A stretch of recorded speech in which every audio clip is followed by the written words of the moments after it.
네, 깔때기 타임이 돌아왔습니다. 예. 우선 이 장소를 매번 이 좋은 장소를 제공해주고 계신 디캠프 은행권 청년 창업재단 이나리 센터장님 이하 여러분들께 오늘 특별히 양성원 팀장님 이름이 많이 나왔죠. 네, 양성원 팀장님 뭐 우리가 뭐 이제 많이 얘기했으니까 뭐 이거 빼도 될 것 같아요 오늘은. 근데 저기 저희가 사실 다음 주가 쫄뚜 막방이거든요.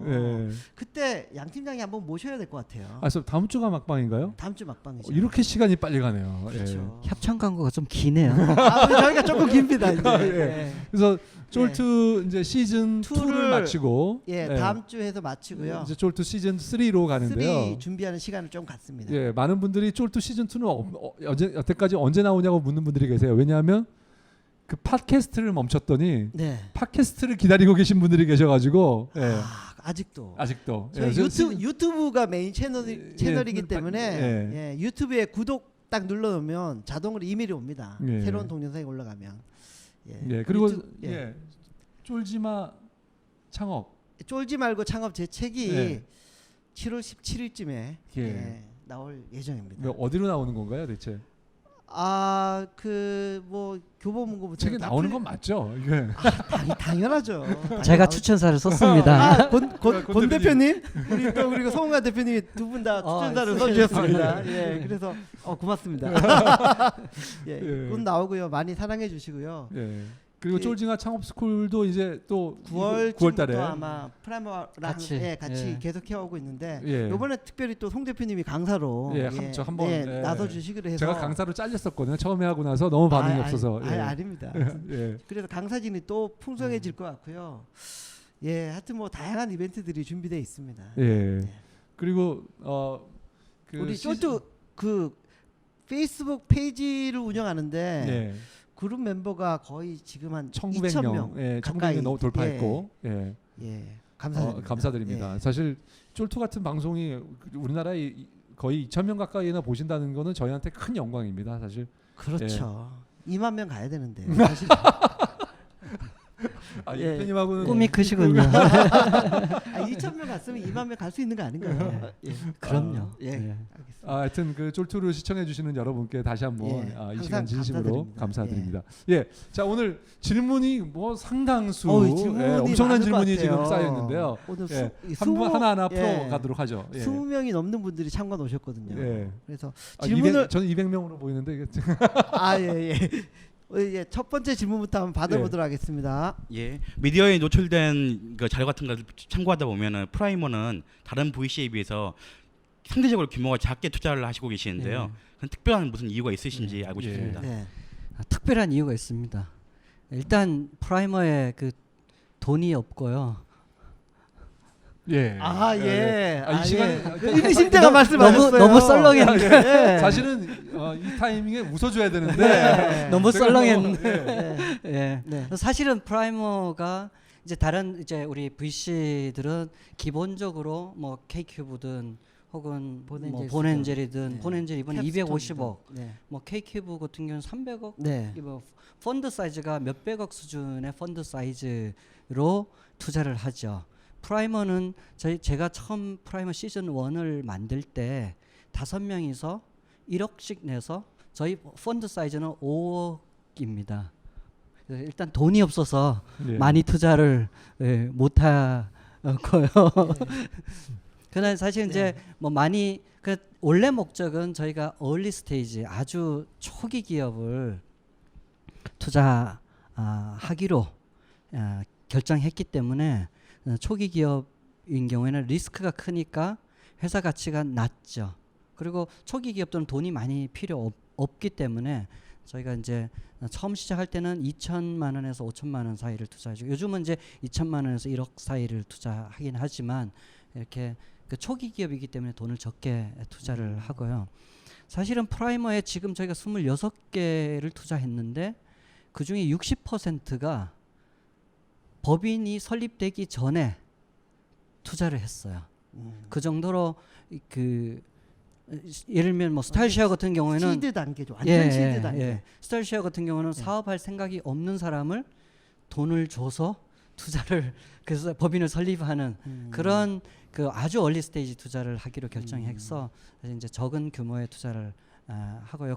사실 프라이머가 처음 만들었을 때는 그런 레이어에 이제 뭐 회사를 설립도 하기 전에 심지어 팀도 만들어지기 전에 투자를 해주는 그런 그 엑셀러레이터는 없었다고 할 수 있습니다. 요즘은 이제 많죠. 엔젤이 워낙 많으니까. 네. 그래서 제 개인적으로 생각은 그럼 워낙 또 2천만 원, 3천만 원 투자해주는 데도 많이 있으니까 그럼 프라이머는 남들 안 하는 뭐 500만 원짜리 투자의 기회를 찾아볼까. 정말 고등학생 중에 재능이 있으면 500만 원 투자 줄 테니까 너 학교 다니면서 방학 때 한번 만들어 볼래? 이렇게 그런 것도 가능한 거죠.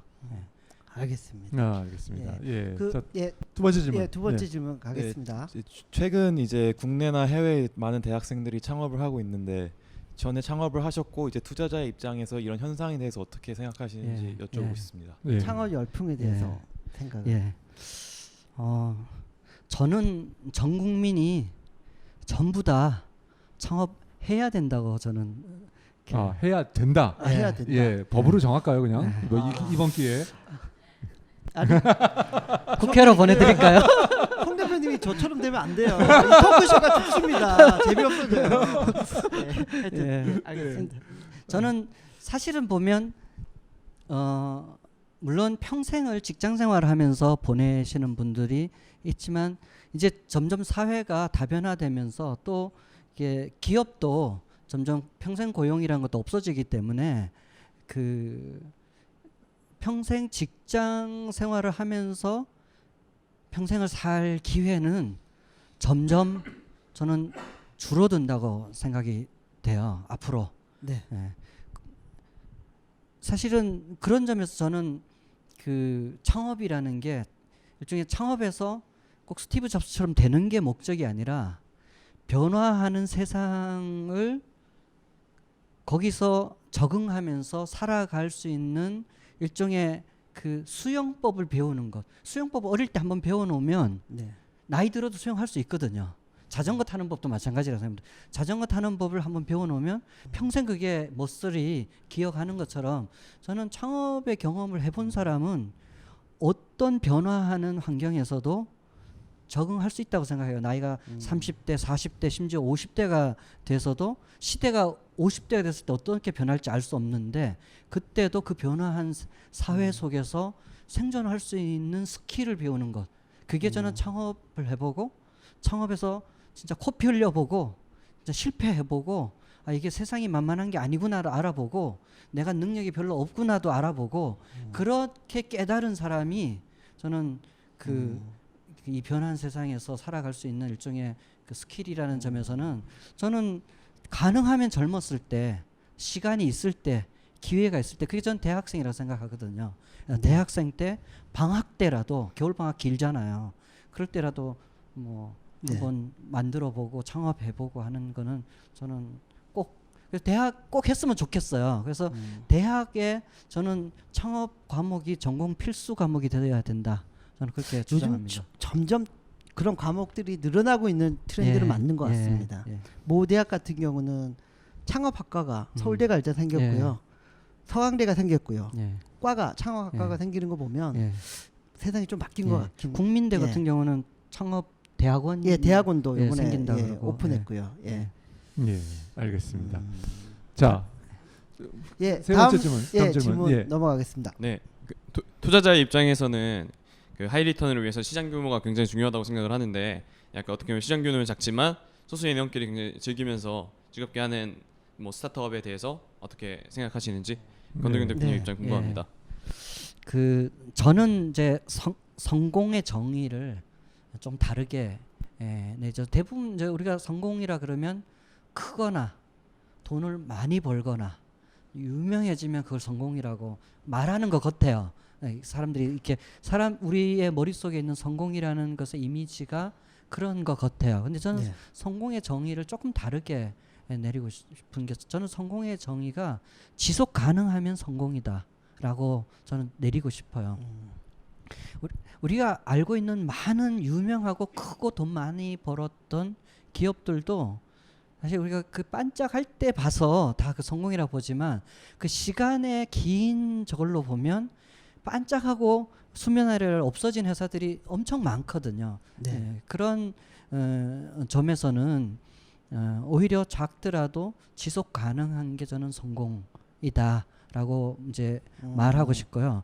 다만 이제 투자자의 관점에서는 투자자는 일종의 리턴이 있어야 되는, 특히 이제 VC 같은 네. 경우는 개인 돈으로 투자하시는 게 아니니까 네. LP 이렇게 그 자금을 펀드 출자자. 펀드 출자자들의 돈을 운영해서 보호할 만한 보호하고 운영해서 늘리는. 이익을 내서 돌려줄 의무가 있거든요. 투자 회사 네. 입장에서는, 네. 벤처 캐피탈 입장에서는. 그러니까 그 리턴이 없는데 투자, 개인적으로는 뭐 송 대표님도 그래 하고 싶을 수 있겠지만, 예, 아니요. 그렇게 저희는 좋아하는 건요. 반짝해가지고 반짝할 때 팔고 팔아서 그 거기에 그 네. 파운더들이나 그 경영자들이 네. 평생 지속하는 거죠. 다른 일 하면서. 그것도 지속 가능한, 예, 네. 예, 그것도 지속 가능한 거에 네. 하나 중에 하나겠네요. 어쨌든 그런 투자자들의 그 입장도 있죠. 다만 이제 프라이머 같이 이제 엔젤 투자를 하는 펀드들은 사실 저희가 저희 개인 돈을 그 투자하기 때문에 우리 취미 활동으로 할 수도 있다고 할 수 있어요. 우리가 봤을 때 이걸 돈이 안 돼도 이 의미가 있다고 하면 네, 사회적으로나 사회적으로 네. 의미가 혹은 있다고 다른 의미가 하면, 있다면 네. 우리가 투자할 수 있고 저희 프라이머 포트폴리오 중에도 보면 그런 의미로서 투자한 포트폴리오들도 있습니다. 네. 네. 알겠습니다. 알겠습니다. 감사합니다. 네. 자, 그다음 질문. 예, 예. 다음 질문. 잘 안 될 것 같던 스타트업이 어떤 어려움을 극복해서 잘 된 케이스가 있다면 저희들이 배울 점 좀 얘기해 주시면 감사하겠습니다. 예. 네. 예. 잘 안 될 것 같으면 투자 안 하잖아요. 그러니까 잘안 될 것 같으면 보통 투자 안 하죠. 예, 투자할 때는 다 잘 된다고 예, 생각해요. 그렇죠. 예, 다 잘 될 것 같아요. 다 잘 될 것 같아서 투자하는데 사실 이제 투자하고 나서 속았다, 이렇게 잘못 봤다, 이렇게 네. 내가 잘못 봤구나, 이렇게 깨닫죠. 깨닫다가 다시 올라오는 수가 있죠. 예, 다시 맞습니다. 예. 턴어라운드하고 돌아오는 수가 있는데. 공통점이 첫 번째는 생존이라고 생각합니다. 첫째는 무리하지 않고 생존하면 기회가 있는 것 같아요. 그러니까 생존하기 위해서 중요한 거는 덩치가 안 커지는 거라고 생각합니다. 작으면 50층 빌딩에서 개미를 떨어뜨리면 안 죽거든요. 근데 3층 빌딩에서 코끼리를 떨어뜨리면 죽거든요. 그게 그 덩치가 크면, 사실은 제가 후배 사업가들 중에 사업을 하다가 망한 후배들이 많이 있는데 작은 회사는 망해도 재기의 기회가 많아요. 그거 재기하더라고요. 근데 무리해서 막 직원도 많고 덩치도 키웠던 회사들은 망하고 나면 빚이 기본이 20억 30억이 되더라고요. 재기하기가 힘들어지더라고요. 그래서 첫 번째는 생존하고, 생존하기 위해서는 그 덩치를 작게, 이게 비즈니스 모델이 확인될 때까지는 덩치를 적게 가져가는 게 중요하다는 생각을 제가 하고요. 예, 절대적으로 공감하는 부분입니다. 예. 네. 그리고 이제 뭐 그다음에 이제 피보팅을 여러 시도를 하죠. 비즈니스 모델을 처음에 내가 바로 이거야, 이건 세상을 바꿀 거야, 이렇게 할 때 그 창업가의 마인드가 플렉서블 할 필요는 있어요. 근데 또 너무 또 기가 얇아서 누가 이거 안 된다 그러면 또 쉽게 왔다 갔다 네. 하면 또 안 되지만, 또 이게 안 된다고 다들 얘기하는데 빚내가면서 꾸역꾸역 끝까지 가시는 분까지도 그건 또 안 되는 거죠. 예. 네. 근데 후자가 훨씬 많습니다. 예. 예. 귀가 얇아가지고 막 바꾸려고 막 쉽게 바꾸는 분은 그렇게 많지는 않은 것 같아요. 예. 그런데 이제 저도 제가 이니텍을 했을 때 제가 주장했던 기술과 방향이 몇 번 고객에게 가서 깨지고 난 뒤에 이제 입찰해서 혹은 고객한테 억셉트가 안 된 걸 보고 난 뒤에 제가 정말 그걸 바꾸는 거는 나의 인생의 자존심을 바꾼다는 마음이 들 만큼 굉장히 자존심 상했지만 바꿨어요. 제가 그 우리 그 기술의 스트럭처를 경쟁회사로 모양으로 바꿨어요. 바꾸고 나서 이니텍이 살아났거든요. 그런 모든 창업가들이 자기가 이거는 양보할 수 없어 하는 그거를 한 번은 포기할 때가 그것조차도 네, 그것조차도 포기할 때가 와요. 근데 그때 그걸 포기할 수 있는 사람이 결국은 저는 다시 턴오버하는 예. 기회를 갖는 거거든요. 진정한 승자가 될 수 네. 있다. 이런 말. 알겠습니다. 예, 아주 네, 귀한 말씀. 답이 감사합니다. 됐는지 잘 모르겠지만 네. 예, 네. 그다음 질문. 또 질문. 예예예. 예, 창업자들이 해외 진출할 때 겸손하라고 하셨는데요. 그 이유와 관련된 사례 한번 말씀해 주시면 고맙겠습니다. 사례 얘기하면 참 어려운. 예, 그러니까 어떻게 겸손해야 되는 예, 거고 뭐. 사례가 없다면 뭐 그걸 말씀해 주셔야 될 것 같습니다. 네. 예. 사실 제일 좋은 사례는 이렇게 싸가지 없게 해가지고 망했다. 뭐 이런 걸 얘기해 주면 좋은데, 네, 그러면은 뭐 원성이 좀 있을 것 같으니까. 예. 제 경우를 하나 예를 들겠습니다. 저도 2001년도에 중국에 피지를 자회사를 만들려고 했어요. 그래서 제가 심천을 수십 번을 왔다 갔다 했고요. 네. 사실 좋은 파트너를 만났어요. 심천에 그 지금 은행 이름은 중국에서 세 번째로 큰 은행이었고요. 네. 그 은행에서 전자지불 사업을 하던 팀들이 나오겠다고 해서 그래서 저희가 이니시스랑 투자해서 조인트 벤처를 만들기로 그렇게 거의 합의가 됐었어요. 근데 이제 여러 가지 논의를 하던 과정 중에 제가 좋은 기회였는데 이렇게 논의를 하던 과정 중에 제가 깨달은 게 중에 하나가 제가 첫째 중국을 하나도 모르는구나. 중국 사람에 대해서도 모르고 중국 문화에 대해서도 모르고 중국 법에 대해서도 모르고 중국의 비즈니스 환경에 대해서 제가 아무것도 모른다는 거를 알았어요. 그 깨달았더라고요. 사업의 기회는 좋아 보이는데 내가 이 조인트 벤처의 하나의 파트너로서 이 사람들과 같이 이걸 리드해 나갈 수 있는 능력이 있는가에 대해서 제가 다시 생각하고 그렇게 안 하기로 했거든요.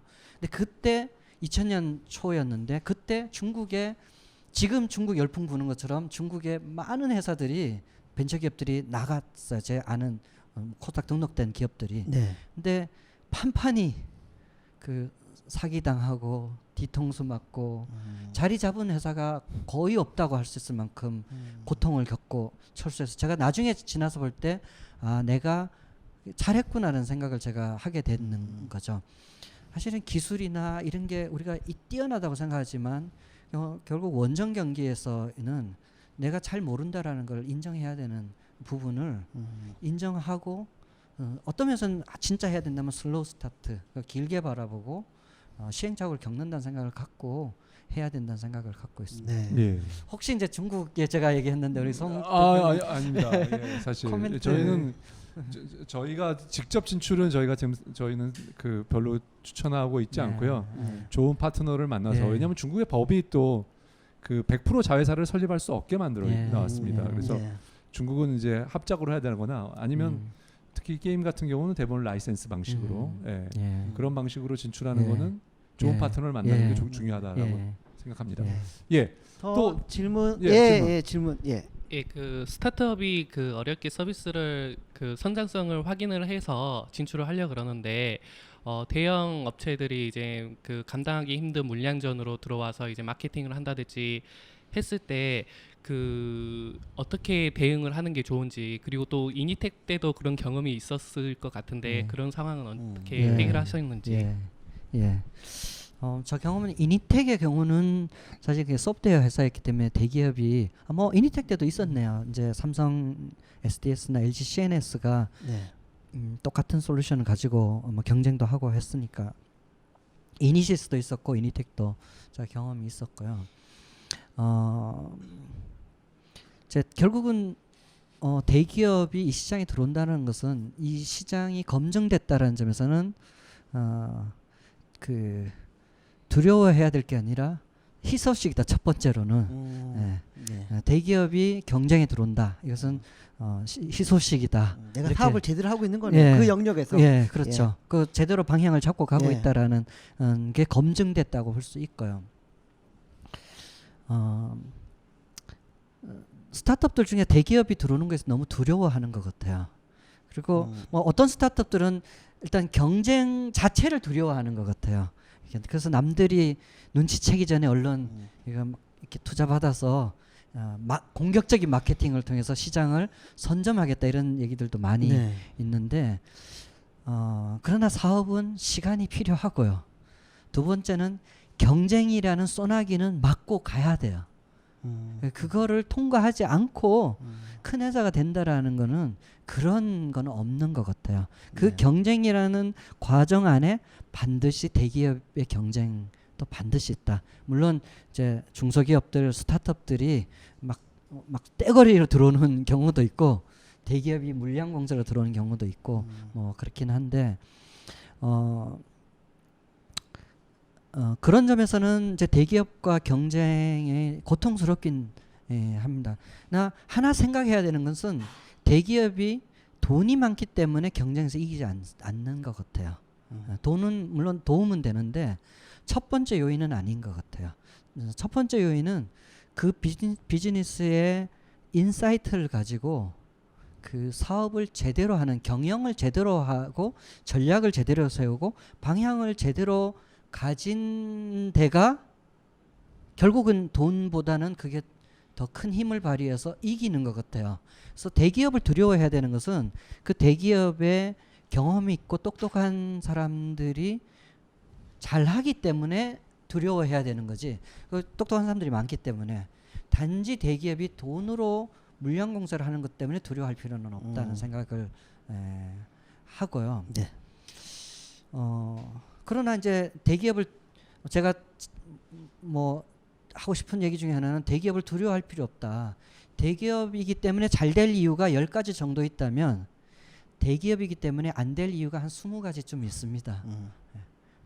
이니시스 같은 경우에 마찬가지. 저희 이니시스 같은 경우에도 제가 전 직장 대기업이 데이콤이 2등을 오래 했거든요. 근데 이렇게 경쟁을 하다 보면 1등, 2등 경쟁을 하다 보면 네.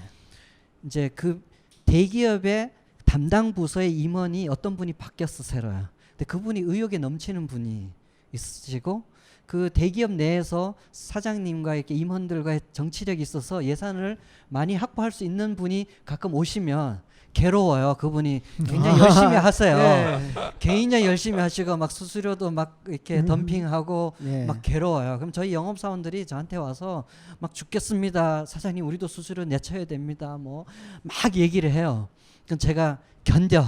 안 돼. 수수료 안 낮춰. 이렇게 제가 막 버텨 막 그러거든요.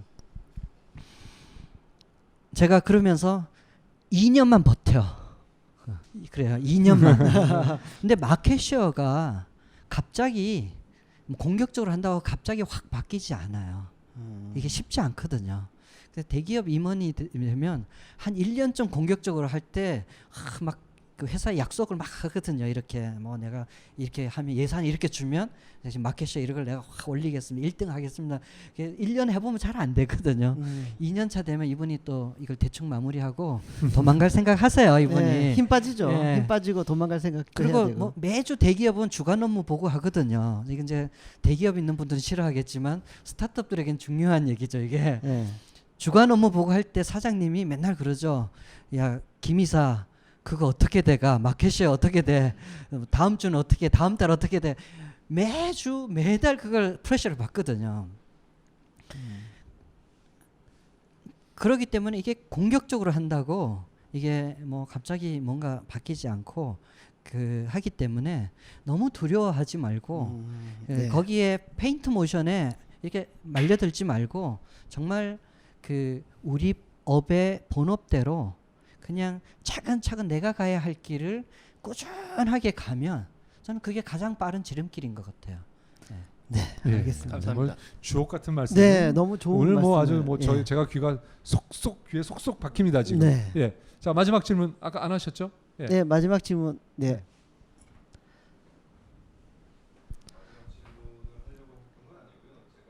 마이크 올리시고 예 마지막 질문 부탁드립니다. 네, 예. 재미없는 질문일까봐 좀 예. 스킵을 하긴 했었는데 그 창업 전에 그 권도균이라는 사람하고 지금 현재 권도균이라는 분을 비교한다라고 하면 어떤 부분이 가장 많이 성장했다라고 느끼시는지. 이거 되게 철학적인 질문을 하셨는데요. 예. 일단 뭐 잠깐요. 네. 제가 창업 전에 권도균은 뭐였다. 그냥 네. 뭐 짤막하게. 맞아요. 예. 예. 창업 전에 권도균은 뭐였다. 그리고 창업 후에 권도균은 뭐다. 그거부터 대답하시고 네. 그다음에 네. 본 대답으로 가시죠. 네. 예.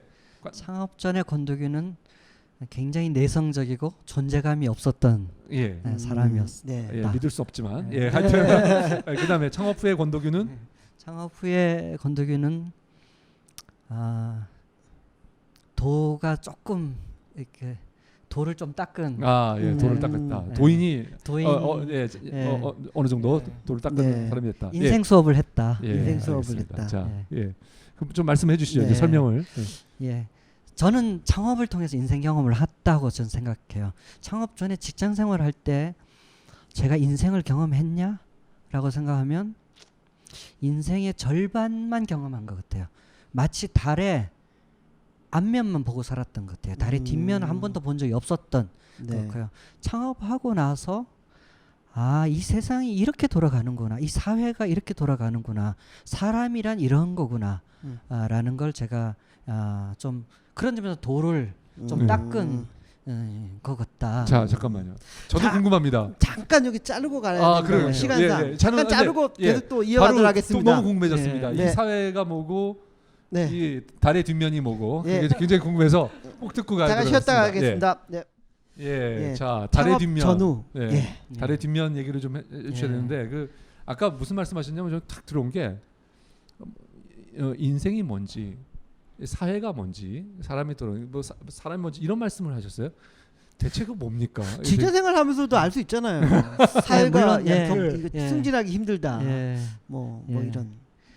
그렇지만 이제 우리가 직장에서 경험하는 거는 그 직장 안에서 경험하는 거죠. 네. 승진이 중요하고 급여가 올라가는 게 중요하고 뭐 이런 것들이죠. 뭐 내가 팀장이 되냐 안 되냐라는 건 어떤 면에서 보면 그것은 뭐 직장 다니는 사람들 제가 너무 폄하하는 것 같지만 일종의 그 찻잔 속에서 그냥 그 찻잔 속의 우주에서 경험했다라는 걸 제가 사실 네. 돌아보게 되고요. 네.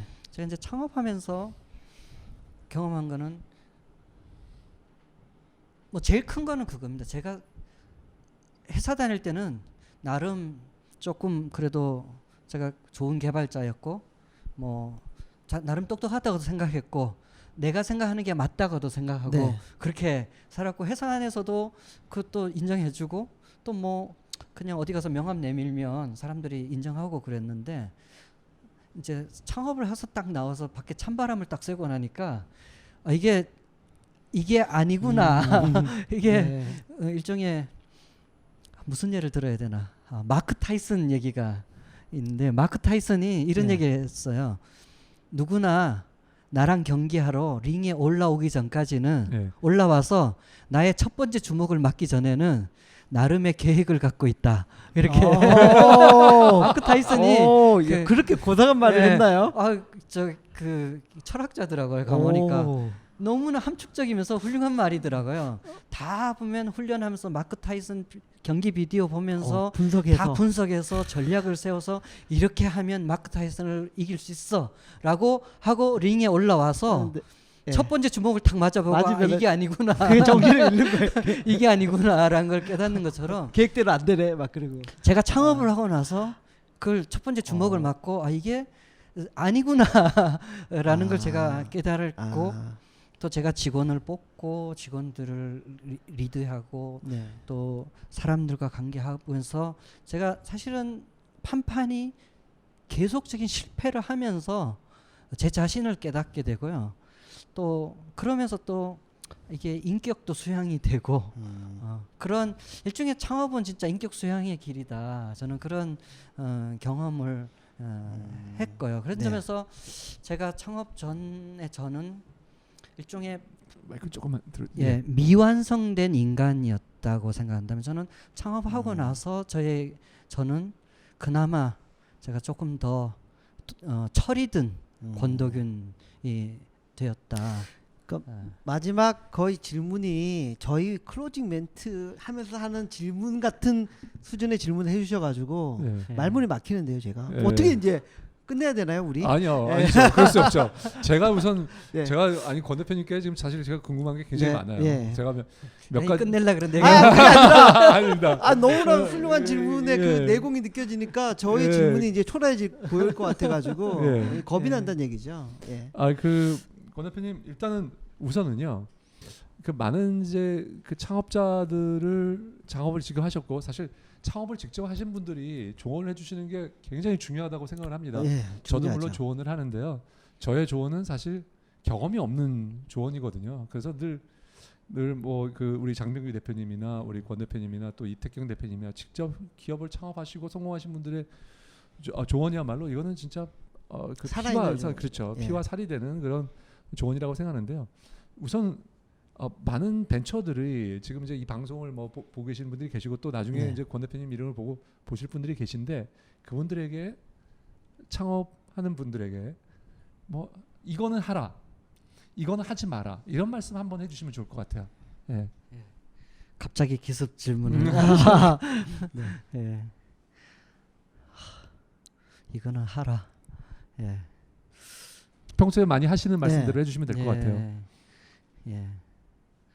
이제 첫째는 저는 뭐 이렇게 사실 창업이 꼭 돈 벌고 성공하기 위해서 한다고 물론 그래야 되겠죠. 이게 우리의 그 에너지를 만들어내는 동력이 일종의 그 성공하고 이걸 큰 회사로 내고 싶은 그 욕망이 우리를 그 드라이브하죠. 그 많은 고통을 마취시키기도 하고 하지만 첫째는 거기에 너무 매몰되지 마라라고 네. 하고 싶어요. 그것에만 매몰되지 말고 내가 하는 일이 무슨 의미가 있는가.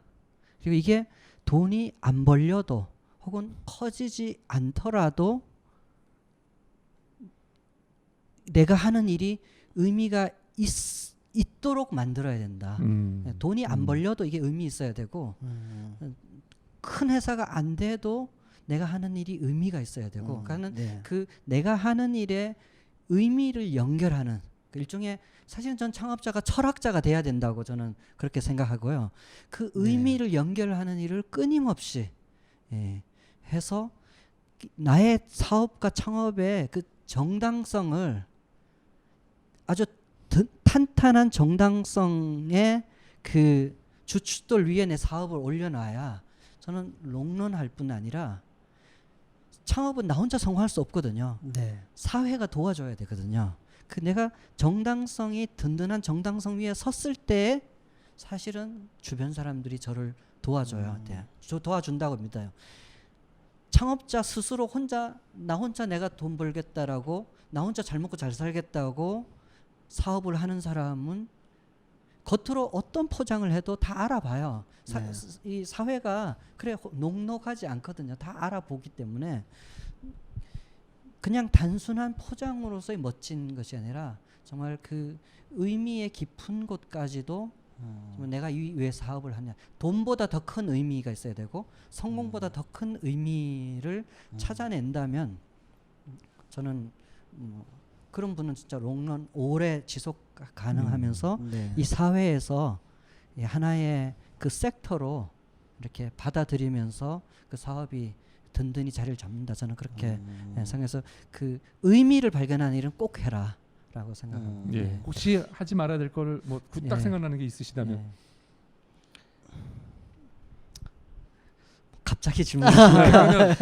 그 와중에 제가 이거는 뭐 쉽게 혹시 질문의 의도가 아닙니다. 그래서 조언을 사실 제가 지금 권 대표님의 이 질문과 대답을 들으면서 사실은 제가 좀 깊은 감동을 얻었습니다. 그러니까 뭐냐면 권 대표님께서 생각이 굉장히 깊으신 분이구나라는 거를 제가 좀 깨닫는 순간이었던 것 같아요. 이 출연하면 누구나 이렇게 생각이 깊이가 그냥 바로 드러나죠. 그런데 그러면서 또 하나 궁금한 건 권 대표님이 이제 나이가 이제 아까 뭐 저희가 얘기했는데 나이 얘기는 잠깐만요. 아주 젊으신데 나이 얘기는 죄송합니다. 이렇게 젊어 보이시는데 제가 깜짝 놀랐습니다. 저랑 비슷하세요. 이게 저랑 뭐 거의 그래서 권 대표님께서 이제 뭐 인생의 나머지 부분에 대한 계획을 조금 궁금하네요. 그 어떤 계획을 가지고 지금 이제 프라이머도 성공적으로 지금 먼저 런칭을 하셨고 나름 많은 이제 뭐 기업들도 투자하셨고 최근에 또 그건 제가 드리려고 했었는데 그렇군요. 죄송합니다. 권 대표님의 꿈 지금 꾸는 꿈은 어떤 건지 단기적으로는 사실 네. 저는 뭐 프라이머 해서 열심히 해서 얼리 스테이지 창업가들 돕고 네. 얼리 스테이지 창업가들이 좀 경영을 잘 할 수 있도록 또는 투자도 하고 이렇게 하는 일이 제가 단기적으로 그것과 제가 엔턴십 교육을 계속 하니까 창업 교육을 조금 더 많이 해서 대학에 네. 그 전 대학생들이 다 졸업하기 전에 한번 창업할 때까지 네. 그 창업 교육을 계속 활성화하는 게 좀 저는 단기적으로 제가 앞으로 한 5년 혹은 10년 동안 하고 싶은 일이고요. 뭐 조금 더 길게 본다면 뭐 개인적으로는 저는 교육에 관심이 좀 많이 있습니다. 네. 예, 교육이야말로 이 사회 정말 다들 그러잖아요. 100년 대계라고 하는데 그 더 젊은 더 어린 아이 때부터 좀 바른 생각을 가지고 또 스스로 생각할 줄 알고 네. 또 자기 자신을 돌아보고 발견할 수 있는 그런 그 훈련을 시키는 일종의 교육이 우리나라에 조금 더 이제 공립교육과 더불어서 좀 그런 일들이 조금 제가 좀 도움이 될 수 있다면 조금 기여하는 일을 네. 그 이후에 좀 하고 싶은 생각이 좀 예, 교육감이 있습니다.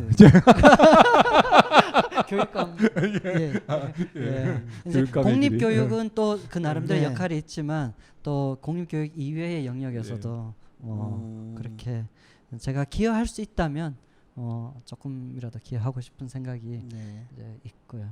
그 뭐 투자 쪽 관련해서요. 네. 이렇게 엑셀레이팅이나 투자 쪽 관련해서 그래도 한 뭐 5년 정도 내다보면서 이런 업종이나 이런 쪽은 투자하고 싶다라는 그런 생각해둔 영역이나 이런 게 있으세요? 예. 지금은 사실은 이제 그 제가 프라이머 통해서 IT 쪽만 투자를 하고 있고요. 네. 개인적으로는 저는 조금 문화, 컬처 쪽에 좀 관심을 갖고 우리나라가 물론 IT도 잘 하고 있고 경쟁력이 있지만 문화도 저는 경쟁력이 세계적인 경쟁력을 가지고 있다고 생각해서 그 분야도 뭐 이미 좀 한두 군데 제가 투자를 좀 했지만 그 분야도 정말 제가 도울 수 있는 경험은 없지만 도울 수 있는 길이 있다면 좀 돕고 지원해서 그 분야도 또 세계적인 일종의 경쟁력을 가질 수 있도록 제가 좀 돕고 싶은 생각이 있습니다. 알겠습니다. 네. 마음 같아서는 제가 한 2시간 더 했으면 하는 저도요. 마음인데요. 예. 근데 정말 이제 뭐 시간이 다 된 것 같죠? 예. 뭐 저기 그러면 뭐 사심 있는 질문을 하나 드리면 오늘 쫄투 저기 출연해 보시니까 느낌이 어떠십니까? 아니 너무 사심은 아니고 우리 방송 생각해서 쫄투 느낌이 어떠신지. 이렇게 관객이 이렇게 많으니까 너무 떨리네요. 한 200명 되니까 너무 쫄리시죠? 저기 끝까지. 그러니까요. 쑥스럽습니다. 이 함성을 다 못 담아가지고 아쉽네요. 사실은 제가 우리 쫄투에 벌써 한 1년 전부터 2년 전부터인가요? 출연 요청을 하려고 나를 잡으면 이상한 일이 생기고 그렇죠. 그러니까 그때 비행기가 연착해가지고 못 오시고 막 그런 그렇게 거듭거듭 이렇게 그렇죠. 해서 제가 뒤늦게 출연했는데 오늘 좀 아쉽습니다. 제가 1년 일찍 들었으면 제가 그때 조금 더 철이 들었을 텐데 오늘이야 저도요. 초대해 주셔서 너무 감사합니다. 아닙니다. 오늘 정말 아주 귀한 말씀. 그리고 저는 오늘 방송은 제가 보기에는 저희의 꼭 들어야 될 창업가들이 꼭 들어야 될 우리 그 쫄투의 그 시리즈가 될 것 같다는 그런 생각이 드는데요. 강력 추천드립니다. 거기서 권 대표님 언제 기회가 되면 또 한 번 더 출연해 주시면 또 감사하겠고요. 오늘 하여튼 출연해 주셔서 감사드립니다. 출연해 주셔서 고맙습니다. 감사합니다. 네.